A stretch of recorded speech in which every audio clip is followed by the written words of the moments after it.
اب آئیے کچھ اعتراض میں یہاں ان کے بیان کر رہا ہوں، بلکہ اعتراض نہیں ہے، یہ انہوں نے دلائل دیے ہیں۔ یہ ایک مولوی صاحب ہے، ان کا نام ہے ابو زید ضمیر صاحب۔ غیر مقلدین آج کل ان پہ بڑا فخر کرتے ہیں اور مانتے ہیں کہ صاحب یہ بہت بڑے اس وقت کے اسکالر ہیں۔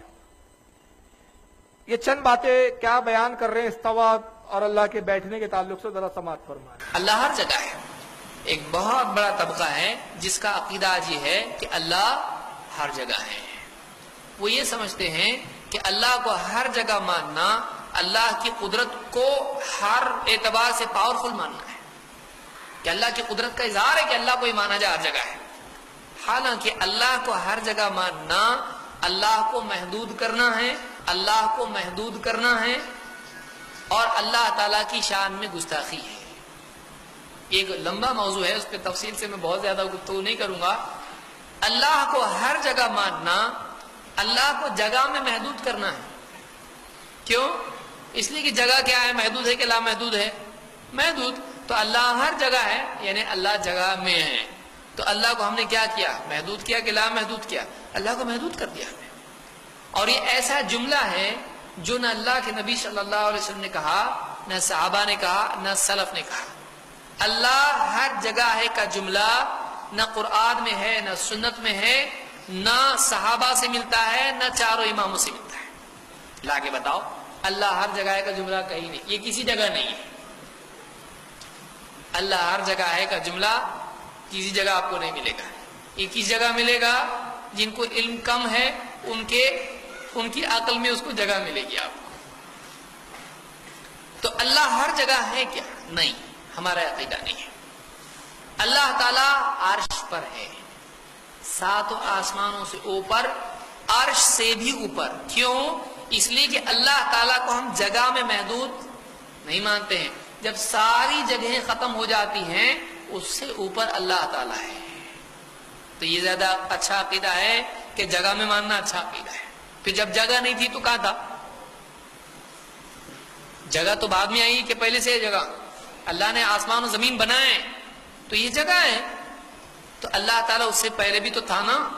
تو اللہ تعالیٰ کو یہ ماننا کہ اللہ تعالیٰ ساتوں آسمانوں سے، سب زمین سے سب سے اوپر ہے، وہ جگہ میں نہیں ہے، یہ عقیدہ اچھا ہے۔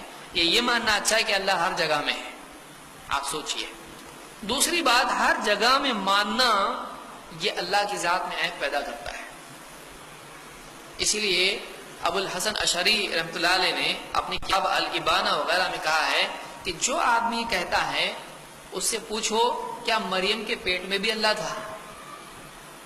ہر جگہ ہے بھائی، تو کیا مریم کے پیٹ میں جگہ نہیں ہے؟ کیا بت میں بھی اللہ ہے؟ مجبوراً اس کو کیا بولنا پڑے گا؟ ہاں، ایک بت بنا لے کوئی آدمی، کہ ہر جگہ ہے نا، تو اس جگہ میں ہے کیا بت میں؟ اور پھر بیت الخلاء میں، پھر ہر گندگی میں، بیت الخلاء میں، پھر ہر گندگی میں، آپ کیا کہیں گے؟ جب ہر جگہ بول رہا ہے تو اس سے یہ لازم آتا ہے کہ اللہ کی شان میں گستاخی ہو، نعوذ باللہ۔ تو بہرحال یہ تفصیل طلب موضوع ہے۔ اب دیکھیے، وہ عرش پر ثابت کرنے کے لیے اتنی باتیں کر رہے ہیں لیکن خود ہی اپنے جملوں میں پھنس گئے، ہوش نہیں کہ میں بول کیا رہا ہوں۔ اور پہلی بات تو انہوں نے یہاں سے شروع کی کہ ایک بہت بڑا طبقہ ہے جو یہ مانتا ہے کہ اللہ ہر جگہ ہے۔ ہم کہتے دیکھیے، عقیدہ طبقوں سے نہیں دیکھا جاتا، معتمد علماء کی کتابوں سے لیا جاتا ہے۔ پبلک سے عقیدہ لیا جاتا ہے کیا؟ اب بھائی پبلک میلاد النبی میں ڈی جے بجا رہی ہے تو اس سے کیا یہ عقیدہ صاحب لوگ ہیں کہ بھائی علماء اہل سنت بھی ڈی جے کے قائل ہے؟ بالکل نہیں، عوام سے تھوڑی لیا جائے گا۔ ہمارے علماء بیزار ہیں اس سے۔ اور ایک ذات بیٹھی ہے ہمارے بیچ اس وقت، حضور معین ملت کی، کہ جو ہر سال اس تعلق سے ایک مہم چلا رہے اس کے خلاف کہ بھائی میلاد النبی کے جلوس میں ڈی جے پہ پابندی لگنی چاہیے۔ تو یہ مہم چلانا ہمارے علماء کا، ہمارے مشائخ کا اس بارے میں کہنا اس بات کی دلیل ہے کہ ہمارا نظریہ یہ نہیں ہے۔ تو عوام کے عقیدے کو آپ لے رہے ہو۔ عوام میں کچھ لوگ بول لیتے اللہ ہر جگہ، لیکن ہمارے علماء کا عقیدہ نہیں ہے، اہل سنت و جماعت کا عقیدہ نہیں ہے۔ اور جو لوگوں کو سمجھایا جاتا ہے وہ مان بھی لیتے، سمجھ لیتے، تو عقیدہ عوام سے نہیں لیا جاتا۔ پھر کہتے ہیں ایک بہت بڑا طبقہ مانتا ہے، تو ہر جگہ اگر اللہ کو مان لیا جائے تو محدود مانا کہ نہیں؟ تو ہم نے کہتے ہیں کیا عرش آپ کے نزدیک لا محدود ہے؟ آپ نے بعد میں کہا نہیں، ہر جگہ ماننا اللہ کی شان میں گستاخی ہے۔ اس کی ذات میں عیب لگانا ہے. اللہ ہر جگہ نہیں ہے بلکہ عرش کے اوپر ہے. تو ہر جگہ تو عرش بھی تو جگہ ہے جناب. عرش کو جگہ سے کیسے خارج کر دیا آپ نے؟ تو کیا عرش جگہ نہیں ہے؟ تو کیا پھر یہ اللہ کی ذات میں شریک ہے؟ تو سوال تو وہیں چونکا تو کھڑا ہوا ہے نا. اور کیا عرش لامحدود ہے، لامتناہی ہے؟ عرش بھی تو محدود ہی ہوا نا. اور اللہ اس میں محدود ٹھہرا کہ نہیں ٹھہرا؟ اور پھر بڑی گھٹیا انہوں نے مثالیں دی. اور یہی وجہ ہے کہ طاہر غیاوی صاحب کی ایک تقریر ہے، یہ دیوبندیوں کے مولوی ہے. اور رسول اللہ کو لیے ہم کہتے ہیں نا حضور ہر جگہ موجود ہے. بہت سے علماء ہمارے کہتے ہیں، عموماً تقریر میں کہہ دیتے ہیں کہ حضور صلی اللہ علیہ وسلم ہر جگہ موجود ہے. تو طاہر غیاوی ایک تقریر میں مذاق اڑا کے کہتا ہے کہ حضور اگر ہر جگہ ہے تو گڈر پہ بھی ہے کہ نالے پر بھی ہے کہ دیکھو میری کرسی کے نیچے تو نہیں ہے. معاذ اللہ استغفر اللہ. تو اس طرح کی بےہودگی یہ انہی کا شیوا ہے. لیکن بہرحال ہر جگہ ہم نہیں مانتے. عرش بھی جگہ ہے اور اللہ عرش سے بھی پرے ہے، عرش سے بھی پاک ہے، اور عرش بھی حدیث ہے. پھر خود ہی انہوں نے دلیل دی، کہا کہ بھائی جگہ تو پہلے نہیں تھی. اگر اللہ کو جگہ کے مان لیا تو پھر عرش کو ازلی ماننا پڑے گا. تو ہم کہتے جگہ کو ازلی ماننا پڑے گا. تو ہم کہتے وہی باتیں تو عرش کے لیے بھی پائی جا رہی ہے نا. ہمارا اہل سنت کا واضح عقیدہ کیا سن لیجئے. کتب عقائد میں یہ اجماعی طور پر ہمارا عقیدہ بیان کیا گیا، لا یجریہ علیہ زمان، اللہ زمانے سے پاک ہے، اس پہ زمانہ نہیں گزرتا. زمانہ کس پہ گزرتا ہے؟ ہم پہ گزرتا ہے. یہ گھڑیاں، سیکنڈ، حالات بدلتے ہماری ذات میں، ہمارے چہروں میں، ہمارے جو ہے جسم میں تغیر ہوتا رہتا ہے ہر گھڑی. اللہ تعالیٰ ان تغیرات سے پاک ہے. جیسے جیسے زمانہ گزرتا ہے، بچہ جوان ہوتا ہے، جوان سے بوڑھا ہوتا ہے، بوڑھا ہو کے مر جاتا ہے. لیکن اب تبارک و تعالیٰ کے لیے ساری کیفیات نہیں ہے. زمانہ اس پہ نہیں گزرتا، وہ زمانے کا خالق ہے. پھر آگے ہمارا اہل سنت کا عقیدہ ہے وَلَا يَشْتَمِلُ عَلَيْهِ مکان، اور وہ مکان میں گھیرے ہوا نہیں ہے، کوئی مکان اس کو گھیرے ہوئے نہیں ہے. اگر عرش میں مانے تو عرش بھی اس کو گھیرے ہوئے ہوا نا. حضرت شاہ عبدالحق محدث دہلوی رحمۃ اللہ تعالی علیہ تکمیل الایمان عقیدے کی کتاب ہے ان کی، ایک چھوٹا رسالہ ہے، اس کے صفحہ 20 پر فرماتے وَلَا مَحْدُودٌ وَلَا فِي جَهَةٌ وَلَا فِي مَكَانٌ وَلَا فِي زَمَانٍ. اللہ تعالیٰ محدود نہیں ہے، اس کی حدیں نہیں ہیں، وہ حدوں سے پاک ہے. اس کے لیے کوئی سمت نہیں ہے، وہ سمتوں سے پاک ہے. اور اس کے لیے کوئی مکان اور زمانہ اس کے لیے نہیں ہے، زمانوں سے اور مکانوں سے وہ پاک ہے.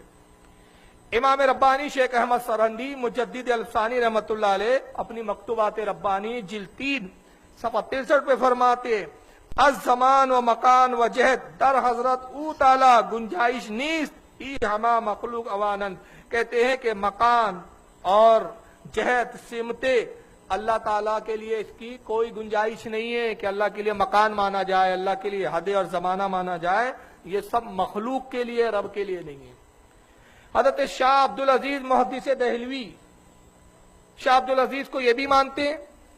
شاہ عبدالعزیز محدث دہلوی رحمۃ اللہ علیہ تحفہ اثناء عشریہ صفحہ نمبر 141 عقیدہ نمبر 13 کے تحت فرماتے ہیں کہ حق تعالیٰ را مکان نیست. کہتے ہیں کہ حق تعالیٰ کے لیے، اللہ تعالیٰ کے لیے کوئی مکان نہیں ہے کہ کسی مکان میں وہ ہو. وَأُورَا جَهَتِ أَسْفَاقُ وَتَحْتَ مُتَوَسِّرْ نیست، اور اللہ کے لیے سمت اوپر نیچے یہ تصور ہی نہیں کیا جا سکتا. یہ ہمارے لیے یہ اوپر ہے اور یہ نیچے ہے، اللہ کے لیے کوئی چیز نیچے نہیں اور کوئی چیز اوپر نہیں. اوپر نیچے ان چیزوں سے وہ پاک ہے. فتاوی قاضی خان جو فقہ حنفی کی مسائل کی فقہ کی مشہور کتاب ہے، اس کی جلد نمبر 4 صفحہ 884 باب ما یکون کفرا من المسلم، اس کے اندر فتاوی قاضی خان میں لکھا گیا کہ رجل قال خدائے بر آسماں می دانت کہ من چیزیں ندارم یکون کفرا لان اللہ تعالی منزہ عن المکان.